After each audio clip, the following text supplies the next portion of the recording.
1 Muharram, Safar, Rabiul Awal, sekarang Rabiul Akhir, Jumadil Awal, Jumadil Rajab, Sya'ban, Ramadan.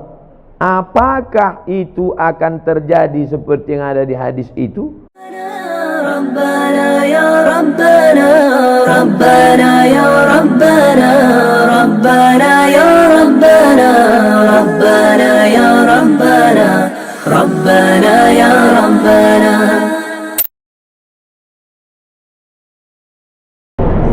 Ini pertanyaan terakhir ya.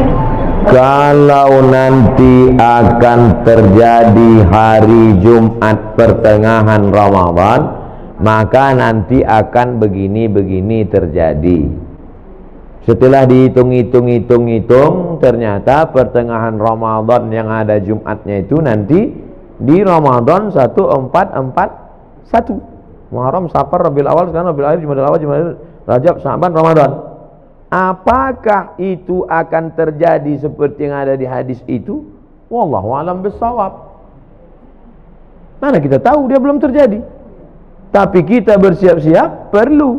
Andai terjadi, kita sudah siap. Andai tak terjadi, berarti hadisnya tak sahih, bukan nabinya bohong. Jadi kami siap-siap lah nih Pak Ustaz. Siap lah. Rabiul Awal sekarang, tanggal 24, 25. Rabiul Akhir, Jumadil Awal, Jumadil Akhir, Rajab, Sya'ban, 5 bulan lagi. Siap-siapkanlah. Bahwa terjadi, kita sudah siap. Bahwa tak terjadi, berarti hadisnya palsu. Bukan berarti Nabi Muhammad pembohong. Karena kan tak ada bukti real nyata, ada rekaman rupanya Nabi ngomong qala Rasulullah SAW. Oleh sebab itu, jangan nanti ketika tak terjadi, ini hadis ini bohong aja ini. Bukan Nabi berbohong, hadis itu tak sahih. Nah, ini tentang masalah kalau nanti terjadi model prediksi-prediksi yang begitu. Kalau ibu bapak ibu baca nanti atau dengar ceramah yang modelnya prediksi, perkiraan, disampaikan oleh orang nanti akan begini. Nah, kalau sumbernya benar, siap-siap, apa salahnya siap-siap? Tapi andai tidak terjadi pun, kita sudah siap. Jelas? Wallahu a'lam. Ada pertanyaan? Silakan. Bapak,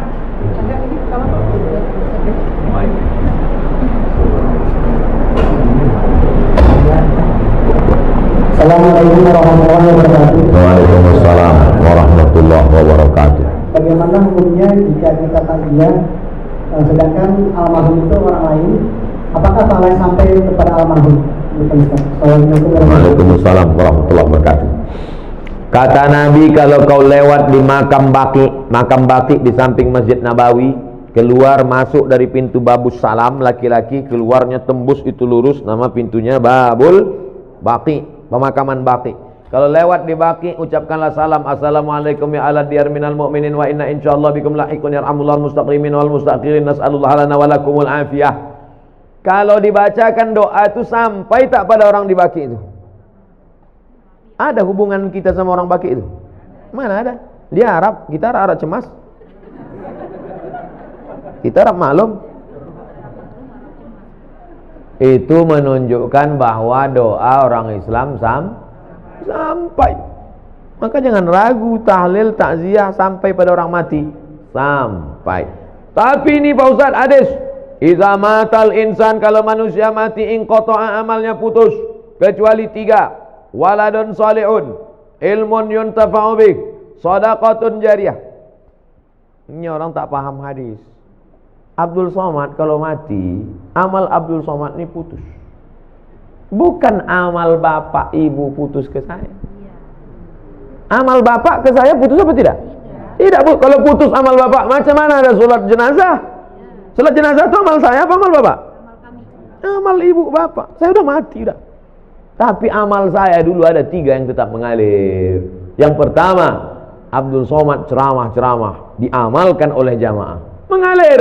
Yang kedua, rupanya Abdul Somad peletakan batu pertama, mengalir walaupun sebiji batu.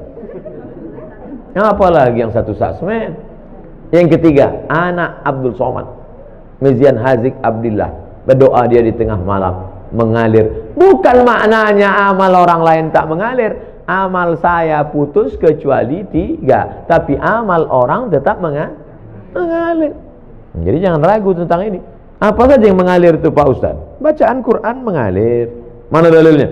Abdullah bin Umar, anak Umar bin Khattab berpesan, nanti kalau aku mati meninggal dunia, bacakan pada bagian kepalaku Al-Fatihah, bacakan pada bagian ujung kakiku ujung Al-Baqarah. Riwayat lain, bacakan pada bagian kepalaku awal Al-Baqarah sampai wa ulaika humul muflihun. Pada bagian kakiku bacakan lillahi ma fis samawati sampai habis. Itu menunjukkan amal orang hidup baca Quran sampai, doa sampai, sedekah sampai, haji sampai, kurban sampai. Apa sedekah yang paling afdal ya Rasulullah? Saqil ma, kasih air minum. Buatkan sumur bor untuk almarhum. Nah, tempat kita jangan kasih air lagi, atas air, bawah air, banjir. Apa yang perlu dia? Kasih. Di pondok pesantren ini apa yang perlu? Perlu kalian air? Tidak apa, banyak udah air. Apa yang perlu? WC, ya kasih WC. Kemarin di Palembang, bantuan dari alumni 52 unit WC. Oh, bagus. Apa yang paling diperlukan orang? WC ini sangat diperlukan di pesantren. Berapa anak-anak yang kebelet tertolong. Man yassara an mu'sirin yassarallahu anhu yaumil qiyamah. Siapa yang memudahkan urusan orang, dimudahkan pula urusan dia. Oh, itulah urusan yang paling tersulit di dunia. Dilepaskannya urusan orang. Bagus sekali. Bapak-bapak yang ketawa berarti pernah mengalami. Nah, jadi ceritanya Pak, bacaan Quran sampai, bacaan doa sampai, jangan takut, jangan khawatir. Walaupun kita tak ada hubungan sama dia, karena berdasarkan hadis Nabi. Adapun hadis yang mengatakan tak sampai adalah amal yang mati itu yang lain putus-putus. Amal saya putus, tahajud saya putus, witir saya putus, sholat saya putus, tapi amal orang tetap mengalir. Wallahu a'lam bishawab.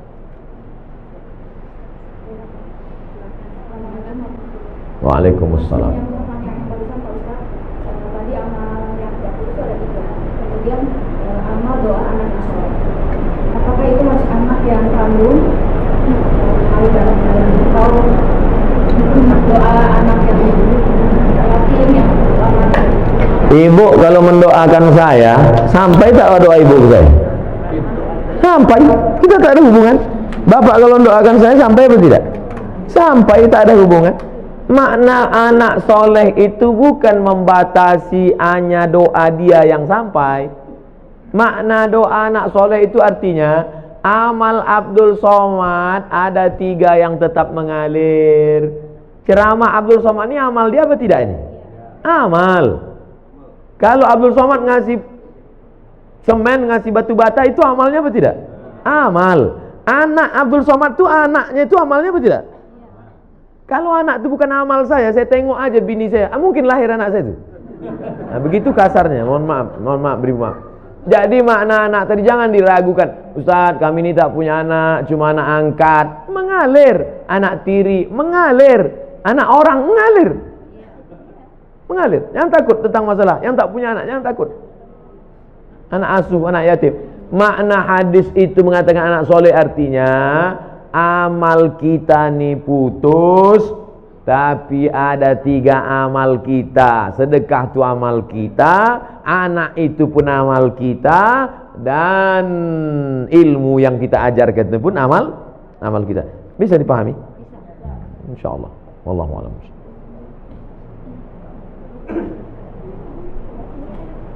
Assalamualaikum warahmatullahi wabarakatuh. Waalaikumsalam. Saya mau menanyakan amalan mana kira-kira yang diterima seorang tua yang punya anak kandung tetapi dia kurang taat beribadahnya, atau dia mengangkat anak bukan anaknya sendiri tetapi anak-anak itu sangat soleh dan sering mendoakan orang tuanya. Jadi amalan mana yang lebih cepat diterima oleh Allah?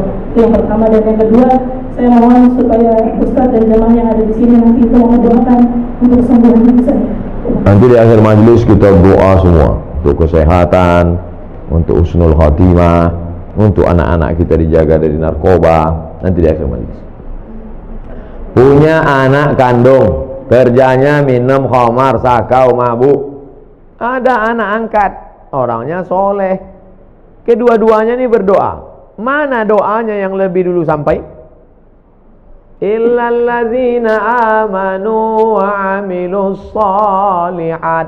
Semua manusia ini rugi kecuali orang beriman dan beramal soleh. Yang ditengok bukan anak kandung, anak tiri, anak angkat, tetangga, kawan, jiran, sahabat. Yang ditengok adalah soleh. Makanya Rabbi habli minas solehin.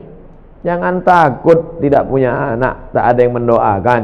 Jangan takut bahwa kita tidak punya anak, tapi kita didik anak-anak kita jadi soleh, baik, bagus, memang itu perintah agama. Tapi terlalu khawatir tak punya anak, jangan takut.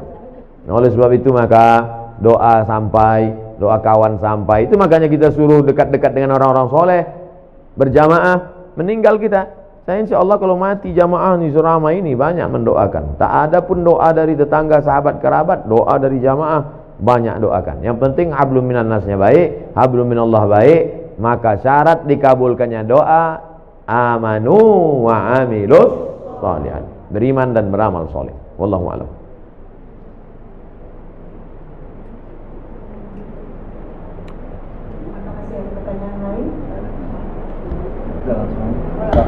Assalamualaikum Pak Ustaz. Waalaikumsalam. Tanya Pak Ustaz, kalau misalnya kita nabung di bank konvensional, itu kan ada bunga, berbunga. Nah bunganya itu kan boleh nggak gitu diamalkan ke mana gitu? Nah, itu hukumnya gimana tuh Pak Ustaz? Juga yang menerimanya bagaimana gitu? Bapak Ibu yang ada tabungan di bank konvensional besok, waalaikumsalam warahmatullahi wabarakatuh. Bapak Ibu yang ada tabungan di bank konvensional, kalau betul Bapak Ibu mendengar pengajian saya ini, besok pagi alihkan ke bank syariah. Siap? Saya ulang sekali lagi. Bapak Ibu yang di bank konvensional, besok pagi alihkan ke bank syariah. Siap? Banyak anda dalam hati. Siap. Saya gaji ditransfer ke BRI Syariah. Walaupun BRI Syariah menolak saya ceramah, tak apa-apa. Tetap di mana saya, tabunglah ke BRI Syariah. Saya di BRI Syariah. Anda tabunglah ke BRI Syariah. Walaupun BRI Syariah menolak saya ceramah, tak apa-apa. Saya tahu kalian takut ngundang kan? Tak apa-apa. BNI Syariah, Ustaz Somad, kami buatkan Ustaz kartu, menabunglah ke BNI Syariah. Walaupun BNI Syariah tak berani juga ngundang, tak apa-apa. BSN, Bank Syariah Mandiri, kasih saya kartu, pakai kartu. Datang dia ke kampus tempat saya, nih kami buatkan Ustaz kartu Bank Syariah Mandiri. 3 BRI Syariah, Bank Syariah Mandiri, BNI Syariah. Bang Muhammad belum datang lagi. Alihkan ke bank syariah, karena kalau bukan kita yang menghidupkan perekonomian syariah ini, siapa lagi? Di Malaysia saya diundang ke bank rakyat. Saya tengok bank rakyat, wah, ini konvensional ini. Sampai hati orang ini ngundang saya, neraka jahanam ini. Pas sampai di situ, belum saya tanya, direkturnya udah ngomong, Ustaz Somad, ini bank konvensional katanya. Dalam hati saya, hancur dunia persilatan. Tapi sudah berubah jadi Islamic Bank. 5.000 pegawainya. Berubah dari konvensional, berhasil 100% murni jadi Islamic Bank, bank syariah. Pergi ke Kuala Lumpur, hebat. Maka besok, 2 yang menyebabkan sulit merubah bank konvensional jadi syariah. Pertama, political will, politik. Yang kedua, iklan ke masyarakat kurang. Saya di mana-mana terus saya sampaikan. Oke, sekarang kita cerita tentang Bapak punya tabungan di masa lalu dan sekarang bunganya ada. Mau dikemanakan bunganya ini? Bolehkah bunga yang punya Bapak 100 juta ini, kita taruhlah 100 juta ini sekarang ada bunganya, bukan tabungannya, bunganya. Kemana bunga ini?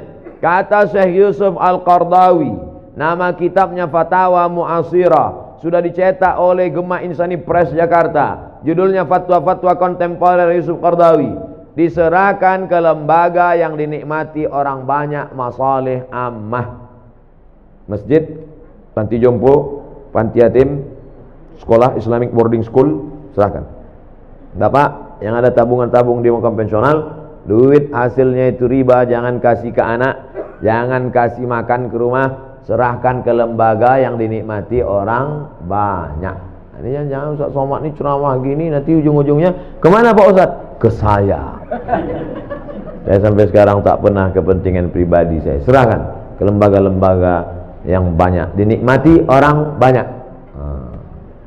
Wallahu a'lam.